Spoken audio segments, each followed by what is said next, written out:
This film is based on a true story. Evan Crowder and his fiancée Jessica are happy together.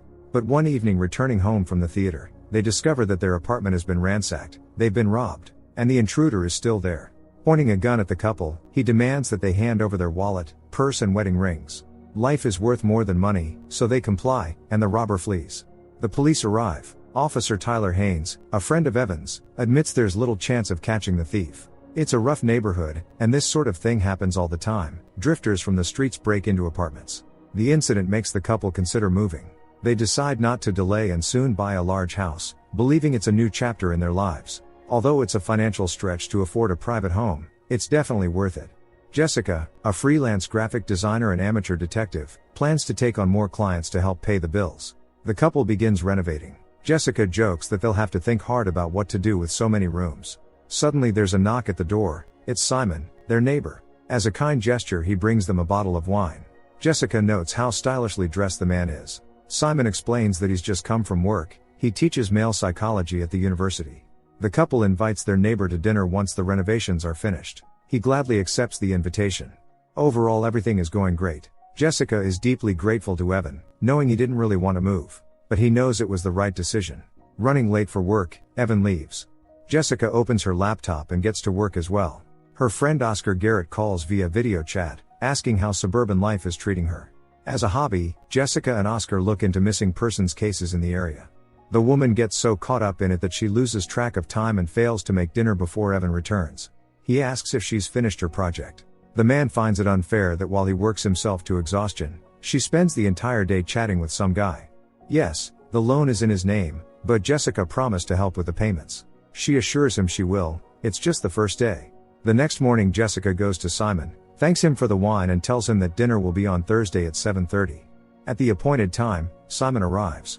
Once again, he's dressed as if he lives in another century. Evan is grilling barbecue, unaware that their neighbor can't take his eyes off Jessica. Simon says that his family upheld traditional values, which made him somewhat old-fashioned. His mother stayed home and raised the children, while his father earned the money. Now Simon lives alone in a big house, though he once had a fiancée. But the kind of life he believes in wasn't what she wanted. Jessica in turn talks about her hobby. She's an amateur detective. She dreams of writing a book someday, once she finds an interesting story. Before bed, Jessica tells Evan that Simon smelled like women's perfume, which is strange considering he doesn't have a girlfriend. Evan jokes that maybe it's just a fancy cologne. The couple has no idea that their neighbor is spying on them through binoculars. One day while digging in the garden, Jessica asks Simon if he has a larger trowel. He replies that is broke. Noticing that his car trunk is full of groceries, the woman asks if he's expecting guests. Simon smiles and says he just hates shopping, so he prefers to buy everything at once. That evening, Jessica shares her suspicions with Evan. She feels there's something off about their neighbor. Evan tells her to stop playing detective and accusing normal people of crimes. They're living in a house they can barely afford, and he's working a job he hates to keep it, while Jessica wastes her time on nonsense. Their argument is interrupted by a knock at the door. It's Simon again, bringing Jessica a new shovel. Evan invites him in for a drink, but Simon politely declines, saying he has a class early in the morning. When the man leaves, Evan says that the only strange thing about Simon is that he's actually nice. Tonight Evan slept on the couch in the living room. Jessica rings Simon's doorbell to return the shovel, but he doesn't seem to be home. Peeking through the window, she notices that the furniture inside is antique, as if from another century. The woman video calls Oscar and tells him about their strange neighbor. He dresses in an old-fashioned way, takes great care of his appearance and speaks unlike modern men. He's clearly hiding something. Meanwhile, Simon, sipping expensive brandy with aristocratic poise, reviews the footage from the surveillance cameras inside and outside his house and sees that Jessica rang his doorbell. It makes him smile. The man calls Jessica and invites her to come over. She sees it as a chance to learn more and accepts. Simon gives her a dress in the 1950s style. But Jessica can't accept it. He seems disappointed, yet insists that she stay, saying the surprises aren't over. The man shows her footage from the surveillance cameras, the moment she peeked curiously through his window. That, he says, made him believe Jessica wants to be here with him. She already realizes she's trapped. Then Simon grabs Jessica and knocks her unconscious. Some time later, she wakes up in a room styled after the 1950s. A woman enters, also dressed in vintage fashion, and introduces herself as Robin. Desperate, Jessica tries to escape, but the door has a keypad lock. So she breaks the window glass, only to find concrete walls beyond it. Robin explains that they're in Simon's basement. Jessica starts screaming for help. Robin urges her to stop, warning that Simon will get angry. Meanwhile, he sneaks into the Crowders' house and packs Jessica's things into a suitcase, as if she had decided to leave her boyfriend. When Evan comes home from work and calls for Jessica, there's no answer. Later, Simon goes down to the basement and demands that the women clean up the mess. Jessica tries to run, but another concrete door blocks her way. No one will hear her screams. Realizing that all her attempts are futile, Jessica goes back downstairs. Simon advises her to accept as soon as possible that this is her new home. If the women ever try to take his life, he says, they'll end up sealed forever in this stone tomb with his body, and no one will ever find them. Evan won't look for her either, because everything will appear as if she left him. Meanwhile, he is losing his mind with worry, desperately trying to reach Jessica. She would never have left without her laptop and phone. Robin, already frightened into obedience, prepares dinner for Simon. Jessica asks her how she ended up here. Robin replies that she was one of Simon's students. He lured her into his house. Whenever he comes downstairs, they play the role of a perfect 1950s family. Now Jessica will become part of that. Knowing she dreams of being a writer, Simon gives her a typewriter. Here he says she won't have to worry about anything a woman shouldn't worry about. The man genuinely believes the world has gone mad, filled with weak men and overburdened women. So he built this place to restore the proper order of things. The doorbell rings. It's Evan. Jessica tries to call out to him, but the basement soundproofing is too good. The women watch through an old television as Simon opens the door to Evan, who checked Jessica's phone and discovered that Simon had called her. He insists they haven't seen each other, only talked. Evan finds it strange that Jessica left her phone. She never goes anywhere without it. Apologizing for the disturbance, he leaves. Robin advises Jessica to forget her old life. It no longer exists for them. Evan calls his friend, Officer Tyler Haynes, and asks him to come over. The man doesn't believe Jessica would just walk out on him without saying a word, even though they've been arguing about money lately. Tyler reminds him about his affair back when he and Jessica weren't yet engaged. Maybe she found someone else. Either way, they should start by talking to the people Jessica's been in contact with, like Oscar Garrett, the amateur detective. After so many years, Robin has become the perfect obedient wife, and she believes it's her duty to help Jessica adjust. Evan and Tyler visit Oscar, but he has no idea where Jessica could be. At least she never mentioned any plans to leave. But Oscar brings up the neighbor Jessica didn't like. Evan goes back to Simon, this time with Tyler. They ask why he's been making so many purchases. The man lies, saying he's secretly seeing a woman. She's one of his former students, so he prefers to keep the relationship private. Jessica tries to convince Robin to escape with her, but she tearfully says their place is here. At that moment, Simon enters and demands that Jessica write down her email and password. She has no choice. The man also wants her to wear the dress he bought for her that evening. Posing as Jessica, Simon writes Evan a message saying she's met a man who truly cares for her. Evan can't believe that after 6 years together, Jessica would just end things without even talking to him. Simon demands absolute obedience from his captives. He gloats that Evan now believes his fiancée left him. When Jessica calls him insane, the man subjects her to brutal punishment.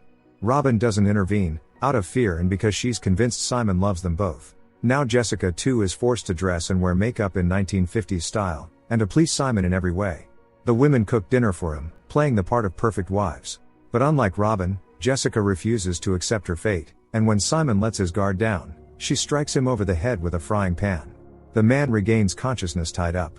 Jessica is going to torture him until he gives her the code. However, Robin, overcome by Stockholm Syndrome, rushes to Simon's aid, knocking Jessica to the floor.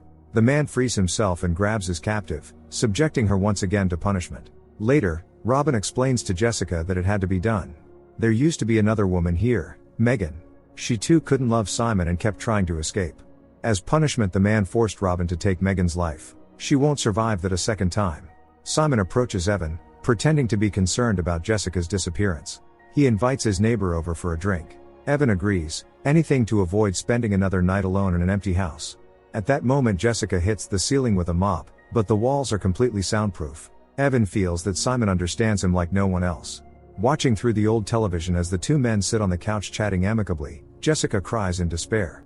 Robin once again tells her to forget her past life. Later, Simon sets his condition for Jessica. If she ever tries to escape again, Evan will suffer. From now on, she must obey. To rid himself of the pain, Evan throws away all of Jessica's things, unaware that she's imprisoned in the house next door. 6 weeks later, Evan puts the house up for sale, deciding to move back to the city. Alone, he'll never be able to pay off the loan. Robin begins to grow jealous of Simon's attention toward Jessica, accusing her of flirting with him. Lately he's been spending far more time with Jessica. Robin can barely hold back tears when she sees Jessica kindly offering to check Simon's students' papers. The woman starts turning Simon against Jessica, saying she still loves Evan and is planning an escape. She also tells Simon that no one will ever love him as much as she does.